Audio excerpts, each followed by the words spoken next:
imaginas ser adventista en un lugar donde el Islam gobierna? ¿Cómo defenderías tu fe?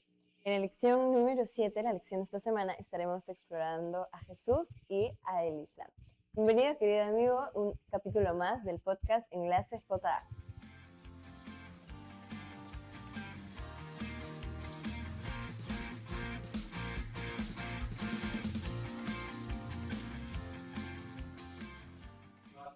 Bienvenidos amigos a este nuevo episodio del podcast Enlace JA. Ya estamos en la lección número 7 y hoy vamos a explorar a Jesús y a el Islam. Samir, ¿cómo estás? Bienvenido. ¿Qué tal amigos? Me siento muy contento de estar acá nuevamente y a esta vez profundizar sobre otra religión nueva, ¿no? Que es el Islam. Así es, y como todas las semanas tenemos a un invitado muy especial y hoy nos acompaña nuestro amigo Alvin. Amigo, ¿cómo estás? Me siento muy alegre y muy contento por esa invitación que ustedes me han hecho en este día, ¿no? Para poder aprender más sobre una nueva cultura y un nuevo pensamiento más ampliado sobre la cultura que vamos a tocar esta noche. Así es, y ahora vamos a entonces empezar a explorar el Islam, pero para poder entender a nuestros amigos musulmanes debemos entender a Mahoma, que es el fundador del Islam. Él nació en el año 570 después de Cristo en una cultura profundamente politeísta. Ellos creían en demasiados dioses. Entonces, ¿cuál fue el origen del Islam y cómo fue que Mahoma lo fundó, Samir?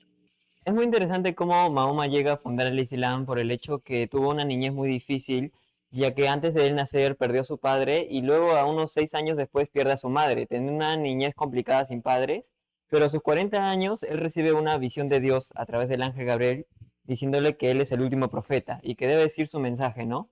Entonces, como él vivía en una zona politeísta donde creían en varios dioses, él va a la ciudad de La Meca, donde ahí creyendo varios dioses y él impone sobre solo un dios, entonces sucede el conflicto sobre si él creemos en varios dioses, cómo él viene a decirnos solo cree en él, ¿no? Entonces ahí empezó la persecución hacia los musulmanes y por eso es que se considera que la Meca es el origen de los musulmanes. Así es, y también una de las cosas en las que se diferencian el cristianismo y el islamismo es en entender la naturaleza de Dios. Si existe Dios Padre, Dios Hijo, Dios Espíritu, si es que existen tres dioses, o cómo es que el Islam también ve esa parte de la unicidad de Dios, Ali. Esa pasión por la unicidad de Dios resuena con los judíos, llaman a Shema, ¿no? En Deuteronomio 6:4 leemos, Oye Israel, nuestro Dios, ¿no? Es el único Señor, es el fundamento de nuestra fe también. Eso es lo que no quiere decir el versículo. Así es, pero aquí hay un choque cultural. Los musulmanes creen en el Tawhid, que es una unicidad absoluta de Dios, que rechazan a cualquier otro socio de Dios, es decir, ellos rechazan a Dios Hijo, y es más, ven a Jesús como uno de los profetas. ¿Cómo entonces podrían ver ellos al cristianismo con la idea de la Trinidad, Samir? Bueno, si tienes la oportunidad de estar frente a un musulmán y tú le dices o le mencionas que nosotros creemos en la Trinidad, ¿no? En Dios Padre, Dios Hijo, Dios Espíritu, ellos le consideran que nosotros somos politeístas, que creemos en varios dioses y no solo en uno, ya que nosotros somos conscientes de que toda esa Trinidad es solo un Dios, pero ellos lo tomarían como que creemos en varios dioses y de hecho en su libro, el Corán, ellos mencionan que Alá es uno solo, mencionando que solo creen en uno y no en esa Trinidad que nosotros creemos. Es comprensible, ¿no? No sé si desde ese punto de su historia. Sin embargo, podemos ver en el texto de Hebreos, en Deuteronomio 6:4, es más profundo. Usa la palabra Eloi, que es un sustantivo plural, ¿no? Y junto a ella va la palabra de Yahvé, ¿no? Que es un singular. Y la palabra Edad, que significa uno unificado. O sea, más claro que eso es que Dios, aunque son tres personas, es uno solo. ¿Me hago entender?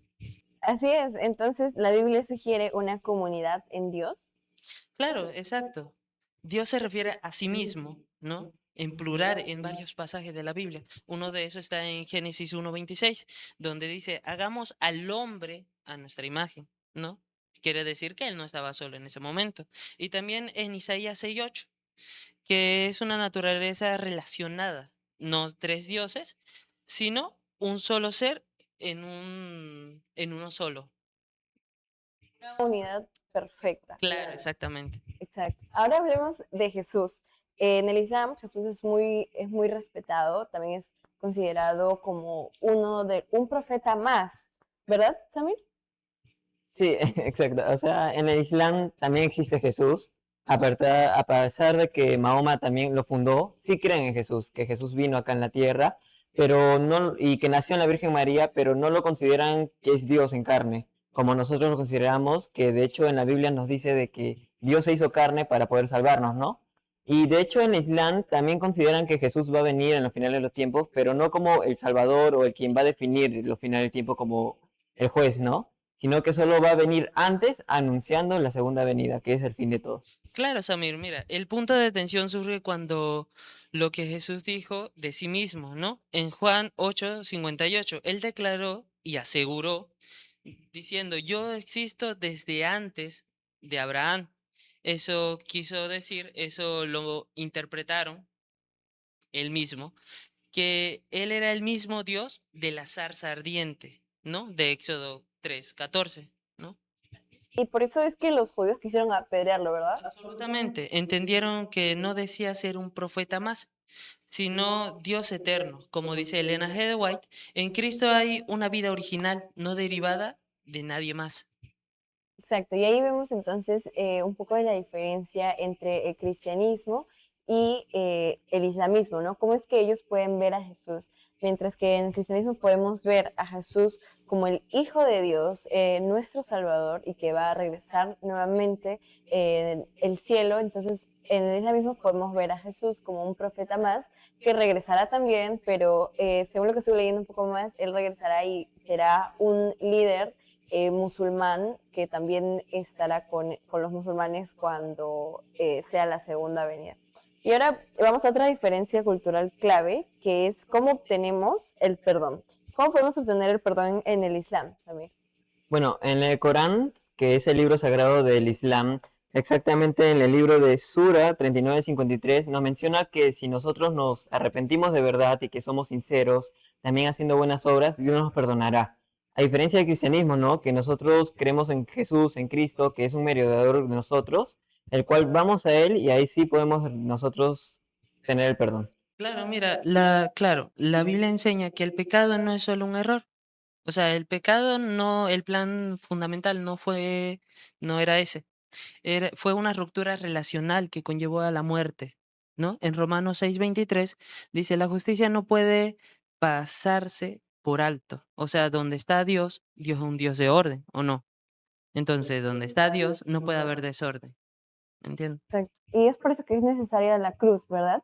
Claro, exactamente. Si en Hebreos 22, no, en Hebreos 9:22 dice, no hay perdón del pecado si no hay derramamiento de sangre. El sacrificio de Jesús, siendo totalmente Dios y totalmente humano, fue lo único capaz de pagar esa deuda moral y restaurar la relación sin comprometer justicia, la justicia divina. Bueno, chicos, recordemos que si en algún momento nosotros tenemos la oportunidad de poder hablar con un musulmán, recordemos tratarle con amor, con paciencia y intentar enseñarle, ¿no? No criticarle sus creencias. Así como nos dice Elena de White que nosotros reflejamos el amor de Cristo, entonces ellos poco a poco verán cuáles son nuestras verdaderas intenciones y podrán seguirnos, ¿no? Claro, mira, debemos presentar a Jesús en su naturaleza, ¿no? En su naturaleza divina y humana. Nosotros tenemos que ser el reflejo directo de Dios cuando estaba aquí en esta tierra, o sea, de Jesús, ¿no? Él era un Jesús de amor, comprensivo y tolerante, ¿no? A pesar de que él pasaba por muchas dificultades, como humano, cada uno de nosotros la pasamos, ¿no? Nosotros podemos aspirar, ¿no? A ser como él, perdonador y comprensivo y amoroso con los demás. Así es. Y bueno, queridos amigos, hemos llegado al final de este capítulo en la lección de Jesús y el Islam. Gracias por acompañarnos. Pero antes de irnos, nos quedamos con la idea de que Jesús es nuestro Salvador y volverá pronto para poder rescatarnos de este mundo lleno de mal. Gracias por ver este capítulo del podcast Enlace JA y no te olvides de suscribirte para no perderte ninguno de los repasos de la lección joven.